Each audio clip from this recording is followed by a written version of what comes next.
안녕하세요 여러분, 머니라운지 차차예요. 오늘은 이자도 많이 받으면서 비과세 혜택까지 챙길 수 있는 상품에 대해서 한번 소개해 드려볼까 해요.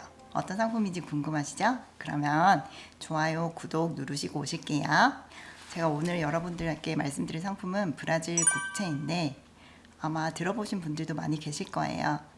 일단 자산가들의 포트폴리오에 보통 꼭 포함되는 상품 중에 하나이고, 요즘 주식시장이 고공행진을 하고 있지만 그럼에도 불구하고 나는 이자를 그냥 따박따박 받는 상품도 원한다 하시는 분들도 꼭 가지고 가는 상품이거든요. 일단 브라질 국채 이율은 10년물이 지금 13.7% 정도에 형성되어 있어요.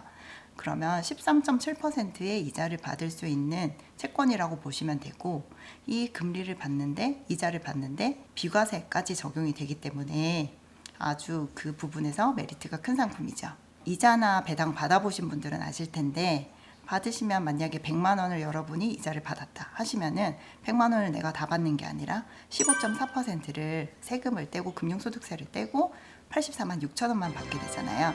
그래서 실질적으로 내 이자는 훨씬 이제 표시된 것보다, 약정된 이자보다 작게 받으시는 게 금융소득세가 제해지기 때문에 발생하는 현상인데, 그리고 금융소득이 2천만 원이 넘어가게 된다 하시면은 다음 해 5월에 종소세 신고도 하셔야 되고, 또 건보료에도 영향을 미치시잖아요. 피부양자이신 분들은 박탈이 되실 수도 있고요. 그런데 브라질 국채는 이런 것에서 전혀 영향을 주지 않기 때문에 자유롭기 때문에, 브라질 국채는 금융소득이 어느 정도 되신다 하시는 분들은 필수로 편입을 하셔야 되는 상품인 것 같아요, 제 생각에는. 그러면은 비과세가 뭐 이자소득 그래 13% 이거는 알겠는데 이것만 비과세냐라고 물어보시면 그거는 아니고, 두 가지 비과세가 더 있거든요. 그것 중에 하나가 제가 말씀드린 요 채권 금리가 지금 13.7%라고 말씀드렸는데, 사실 브라질 국채가 발행될 때는 연 10%짜리 채권으로 발행이 됩니다. 연 10%짜리 채권인데 왜 지금 13.7이냐 하면은 조금 복잡할 수도 있는데, 어쨌든 브라질 기준금리가 현재 15%예요. 그래서 현재 기준금리가 15%인 상황에서 10%짜리 채권은 어떻게 보면 너무 이자가 낮은 채권일 수 있겠죠. 그래서 채권 가격이 할인이 돼서 거래가 된다, 이렇게 생각하시면 되고요.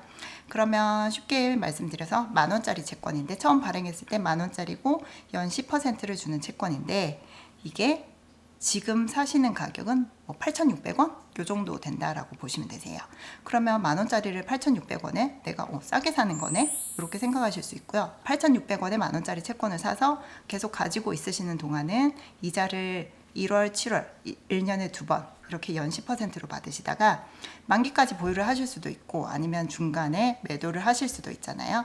매도를 하실 때 만기까지 보유를 하시면 일단 내가 8,600원에 샀지만 만원을 받을 거고, 아니면 중간에 팔게 되더라도 뭐 9,000원에 팔 수도 있고 9,500원에 팔 수도 있잖아요.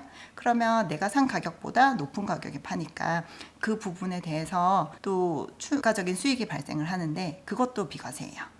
이거는 브라질 채권에만 해당되는 것은 아니고, 어느 채권을 사시든 한국 국채든 한국 회사채든 미국 채권이든 다 동일하게 적용되는 부분이라고 보시면 됩니다.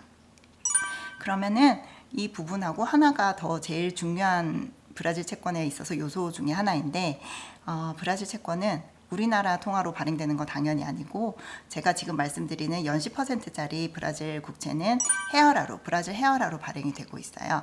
헤어라로 발행이 되기 때문에 헤어라 환율이 긴밀하게 보셔야 되는 부분 중에 하나이고, 예전에, 지금은 미국 국채 투자가 많이 활발해졌지만 뭐 한 10년 전, 15년 전만 하더라도 국채, 외국 국채를 투자한다면 거의 브라질 채권 투자였거든요. 브라질 국채 투자였는데, 그때는 환율이 우리나라 원화 대비해서 1헤알당 원화 기준으로 700원 정도까지도 갔었던 적이 있어요. 그래서 그때 투자하셨던 분들은 손실을 기억하시는 분도 많이 계실 텐데, 지금은 한 240원에서 270원 정도의 박스권의 환율이 원화 대비해서는 헤어라가 그렇게 형성되어 있다고 보시면 되고요. 이거를 그러면 나는 그래도 헤어라가 폭락할까봐 좀 두렵다, 이렇게 생각하실 분도 계실 거예요. 왜냐하면 2021년 팬데믹 때 헤어라가 원화 기준으로 봤을 때는 200원 정도까지 떨어졌던 적도 있거든요. 그래서 그때 비하면 지금은 거의 30% 정도 환이 헤어라가 강세가 된 거죠. 그래서 그렇게 보실 수 있는데, 내가 환율에 대한 부담을 조금 덜고 싶다, 이렇게 생각하시는 분들은 제일 쉬운 방법으로는 1년마다 아까 제가 이자를 2번 받는다고 말씀드렸잖아요. 그때 1월에랑 7월에 이자를 받을 때 그거를 이자를 물론 헤어라로 받는 건 아니고 달러로, 그 시점에 그 환율로 달러로 이제 고객님 계좌에 다 들어오게 됩니다. 여러분들 계좌에 들어오는데 그때마다 달러 받은 거를 그냥 인출하지 않고 그걸 그대로 재투자를 하는 거예요.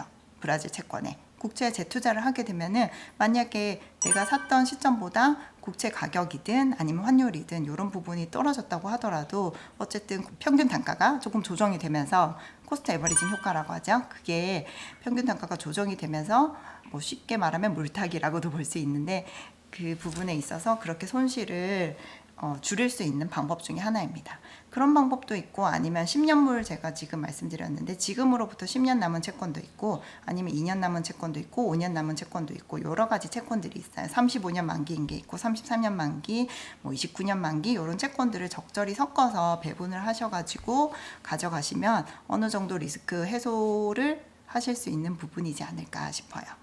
그래서 브라질 국채는 3가지 비과세를 받으실 수 있는데 일단 제일 첫 번째로 말씀드렸던 제일 중요한 이자 소득에 대해서 전액 다 비과세가 되고 양도 차익에 대해서도 비과세고 그리고 환율의 차익에 대해서도 비과세가 되기 때문에 브라질 채권에서 수익이 났다. 그렇게 되면은 모든 것이 세금을 하나도 내지 않는다라고 보시면 되고 이 말인즉슨 금융소득에 포함이 되지 않기 때문에 건보료에도 아무런 영향을 미치지 않는다라고 보시면 될 것 같습니다. 그래서 종소세 걱정하시는 분들은 우리가 아까 말씀드렸던 15.4% 세금 내는 것에서 끝나는 게 아니라 최고 구간인 49.5%까지 내셔야 될 수도 있기 때문에 그렇게 금융소득을 줄이셔야 되시는 분들은 꼭 포트폴리오에 저는 편입하시기를 강력히 권해드리고요. 물론 저도 이제 좋아하는 상품 중에 하나여가지고 저도 개인적으로 가지고 있고 이게 1월달, 7월달마다 이자 받으면서 그리고 우리가 달러를 계속적으로 모아간다는 측면에서도 좋은 게 달러로 어쨌든 이자가 나오니까 내가 따로 환전하지 않아도 달러 이자가 반기마다 한 번씩 들어오는 효과를 누릴 수가 있으니까 요거 한번 꼭 체크하셔가지고 포트폴리오에 편입해 보실 것을 추천드립니다. 혹시 궁금하신 점 있으시면 댓글로 남겨주시고 다른 상품이라든지 브라질 채권에 대해서 궁금한 것뿐만 아니라 다른 상품에 대해서도 궁금하신 거 있으면은 제가 다음 영상 만들 때 반영할 수 있도록 댓글 남겨주시면 좋을 것 같아요. 그럼 다음에 봐요. 안녕.